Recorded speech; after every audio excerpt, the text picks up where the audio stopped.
오늘 우리에게 주시는 하나님의 말씀 시편 78편 1절에서 8절까지의 말씀 함께 보도록 하겠습니다. 내 백성아, 내 교훈을 들으며 내 말에 귀를 기울여라. 내가 입을 열어서 비유로 말하며 숨겨진 옛 비밀을 밝혀주겠다. 이것은 우리가 들어서 이미 아는 바요, 우리 조상들이 우리에게 전하여 준 것이다. 우리가 이것을 숨기지 않고 우리 자손에게 전하여 줄 것이니 곧 주님의 영광스러운 행적과 능력과 그가 이루신 놀라운 일들을 미래의 세대에게 전하여 줄 것이다. 주님께서 야곱에게 언약의 규례를 세우시고 이스라엘에게 법을 세우실 때 자손에게 잘 가르치라고 우리 조상에게 명하신 것이다. 미래에 태어날 자손에게도 대대로 일러주어 그들도 그들의 자손에게 대대손손 전하게 하셨다. 그들이 희망을 하나님에게 두어서 하나님이 하신 일들을 잊지 않고 그 계명을 지키게 하셨다. 조상처럼 반역하며 고집만 부리는 세대가 되지 말며 마음이 견고하지 못한 세대, 하나님을 믿지 아니하는 세대가 되지 말라고 하셨다. 아멘. 오늘 시편 78편 말씀은 역사 회고시라고 불립니다. 오랜 시간 이스라엘 가운데 하나님이 하신 일들을 하나하나 회상하면서 교훈을 전하는 시인데요. 이 역사를 배운다는 것 너무 중요한 일입니다. 저는 학창시절에 역사를 공부하는 것에 큰 흥미를 느끼지 못했습니다. 돌아보면 당시에는 정보만 열심히 외우느라고 역사가 참 지루했습니다. 근데 그때는 그랬는데 지금은 성경 공부를 할 때나 오늘의 현상을 바라볼 때나 역사를 중요하게 여기게 되었는데요. 그것은 역사는 살아서 오늘 살아가는 시대와 제 자신에게 말하는 것이 있기 때문입니다. 고린도전서 10장 11절 말씀에 보면 그들에게 일어난 이런 일은 본보기가 되고 또한 말세를 만난 우리를 깨우치기 위하여 기록되었다고 했습니다. 여기서 그들은 이스라엘 백성들을 말하는데 성경도 말하는 거죠. 바울이 그 옛날 이스라엘 역사의 이야기를 다시 끄집어내는 것은 그 일이 우리에게 본보기가 되고 그 일로 우리가 깨달아야 할 것이 있다는 것입니다. 78편은 특별히 출애굽과 광야의 여정, 그리고 이스라엘이라는 나라가 처음 세워지는 과정의 역사를 다루고 있는데요. 본문은 그 78편의 서론입니다.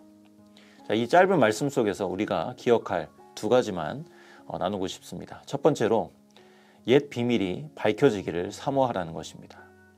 2절 말씀에 내가 입을 열어 비유로 말하며 숨겨진 옛 비밀을 밝혀주겠다. 여기서 비유라고 번역된 말은 계시라는 의미를 가지고 비밀은 수수께끼 혹은 감추어졌다, 이런 뜻을 가진 말입니다. 그러니까 감추어진 수수께끼와 같은 것들을 이제 밝히 드러내주겠다, 계시해주겠다고 하는 거죠. 여러분, 굉장히 흥분되는 말이 아닐 수 없습니다. 마치 할아버지나 할머니가 손자, 손녀에게 내가 비밀 하나 알려줄까 라고 할 때 손주들은 아주 빛나는 눈망울로 그 이야기를 기다리죠.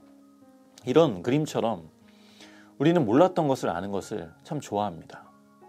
몰랐던 것을 알면 인생의 새로운 문이 열릴 것 같은 그런 기대감도 있고요. 우리 인생에 답답함이 참 많은데 내가 무언가를 새롭게 알므로써 내 안에 있는 이 답답함들이 풀려지기를 바라는 그런 마음도 우리 다 있는 것 같습니다. 근데 시인은 3절에서 이어서 이렇게 말하는 거죠. 이것은 우리가 들어서 이미 아는 바이다. 너희 조상들로부터 전하여진 것이고 이미 너희들이 경험하여 아는 것들이라고 그렇게 말씀하고 있습니다. 물론 다음의 세대, 미래의 세대들에겐 아직 감추어진 것일 수 있습니다. 그들은 아직 경험도 못했고 그래서 알지 못하는 그런 내용일 수 있습니다. 그러나 이미 우리는 알고 있는 내용들이라는 거죠. 분명히 알고 있는데 수수께끼처럼 감추어진 그것들을 시인은 이제 밝히 드러내주겠다. 여러분, 이게 무슨 의미일까요? 우리 얼마 전 단일 기도회를 통해서 정말 큰 은혜를 누렸습니다. 미랄교회에서 드려진 예배를 통해서도 우리 귀한 도전들을 받습니다. 근데 우리가 받은 그 은혜의 말씀들을 한번 가만히 돌아보시기 바랍니다. 우리가 전혀 모르던 내용들이었습니까? 하나님이 나를 사랑하신다는 것, 고난 중에도 하나님의 선하심이 우리를 붙드신다는 것, 주님이 나와 함께 하신다는 이 복음, 우리 너무 이미 다 잘 알고 있습니다. 근데 삶을 돌아보면 어느 순간 그것들이 비밀이 되어져 있어요. 수수께끼처럼 나와 먼 것들이 되어져 있습니다. 내 찬양할 제목들이 어느덧 삶의 여러 근심의 구름 속에 잠식되고 감춰져 버렸어요. 오늘 시인은 이 말씀들을 통해서 저와 여러분에게 도전하는 것이죠. 옛 비밀이 밝혀지기를 간절히 사모하라. 그리고 하나님이 일하실 것이다. 여러분, 사실 하나님이 일하지 않은 것이 아니죠. 4절의 말씀에 보면 우리가 이것을 숨기지 않고 우리 자손에게 전하여 줄 것이니 곧 주님의 영광스러운 행적과 능력과 그가 이루신 놀라운 일들을 미래 세대에게 전하여 줄 것이다. 예, 그렇습니다. 하나님은 이미 우리 가운데 셀 수 없이 수많은 일들을 행하셨어요. 주님은 지금 모든 안개를 걷어내고 밝은 빛을 비추어서 그 은혜들이 다시 밝히 드러나기를 원하시는 겁니다. 저와 여러분에게 이 은혜가 있기를 간절히 소원하고 이 은혜를 주시기를 우리가 간절히 사모하며 기도할 수 있기를 바랍니다.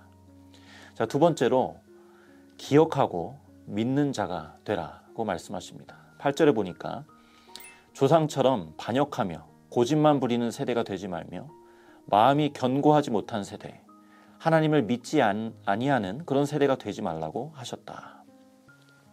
자, 역사는 반복되죠. 우리가 역사를 듣고 배우고 살펴야 하는 이유가 바로 여기 있는데요. 안타까운 사실은 헤겔이라고 하는 한 철학자가 이런 말을 했죠.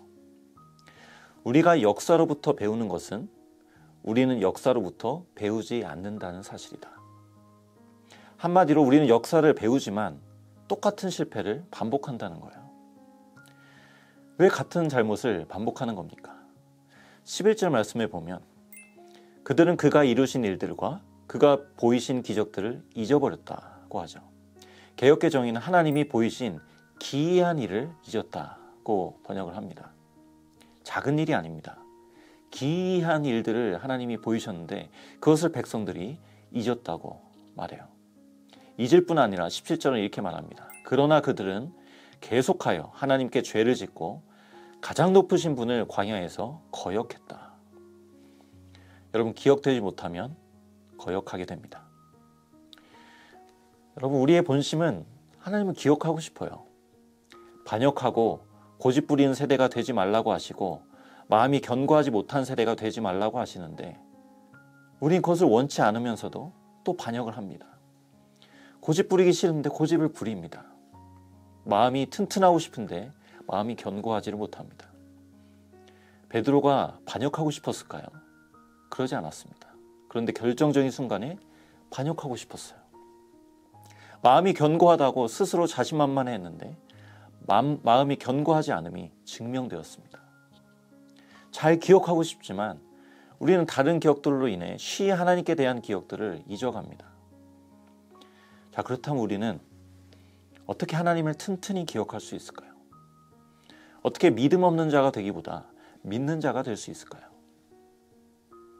은혜입니다. 다니엘 기도회를 마치고 정말 만나는 성도님들마다 계속 다니엘 기도회 때 받은 은혜를 나누시는 겁니다. 말려도 절대 말려지지 않을 것 같이 그렇게 나눔을 계속 하시는데 여러분, 이게 은혜죠. 은혜는 넘쳐 흐르게 합니다.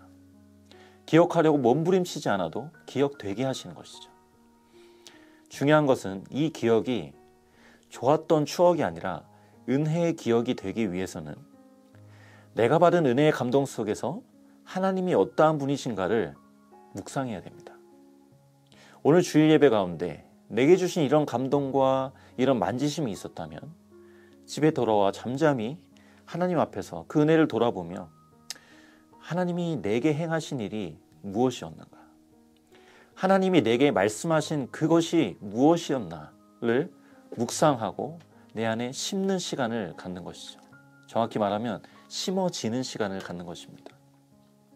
그렇게 할 때 우리에게 주신 은혜의 기억이 모호하고 흐릿한 내용으로 남는 것이 아니라 하나님이 누구이신지를 더 알게 되고 결국 하나님께 대한 소망으로 그 모든 기억들이 자리 잡게 되는 것이죠. 나아가 하나님을 찬양하게 되고요.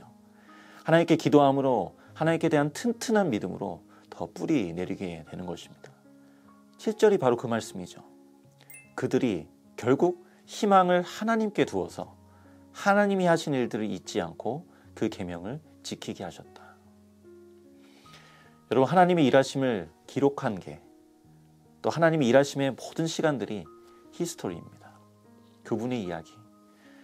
우리 삶도 역사이죠. 우리 삶의 모든 역사 속에 하나님의 일하심이 이미 가득한 줄 믿습니다. 질그릇 같은 우리 인생에 예수 그리스도라는 보화가 담겨 있다고 말씀하십니다. 이미 이루어진, 그러나 여전히 감춰진 그 보화의 가치가 우리 가운데 밝히 드러나기를 간절히 사모하며 우리도 기도할 수 있기를 원하고요. 그래서 오늘도 그분이 기억되고 믿음 위에 굳게 서는 이 은혜가 우리 성도님들의 삶에, 존재에 가득하게 되시기를 간절히 소원합니다. 함께 기도하시겠습니다. 하나님 아버지, 이미 우리 가운데 이루어주신 그 놀라운 복음, 또 우리 삶 가운데 행하신 놀라운 하나님의 일들이 우리 삶 가운데 밝히 드러나고 기억되는 은혜가 있게 되기를 소원합니다. 주님, 우리는 그 은혜를 잊기 쉽습니다. 우리는 내 삶에 당장 닥쳐진 그런 문제에 집중하고 그 일들을 묵상하기 쉬운 것이 연약한 우리의 인생입니다. 하나님, 그런 우리를 불쌍히 여겨주셔서 오늘도 은혜를 더하여 주시고, 오늘도 우리에게 주신 그 은혜 속에서 하나님이 누구이신가, 하나님이 하신 일들이 무엇인가 잠잠히 묵상하며 기도하며 나아갈 때 주님, 그 기억이 영원한 하나님께 대한 기억이 되게 하시고, 결국 하나님 그분께, 하나님 당신께 소망을 두며 나아가는 우리의 삶이 될 수 있도록 은혜 더하여 주시옵소서. 감사드리며 예수님의 이름으로 기도드립니다. 아멘.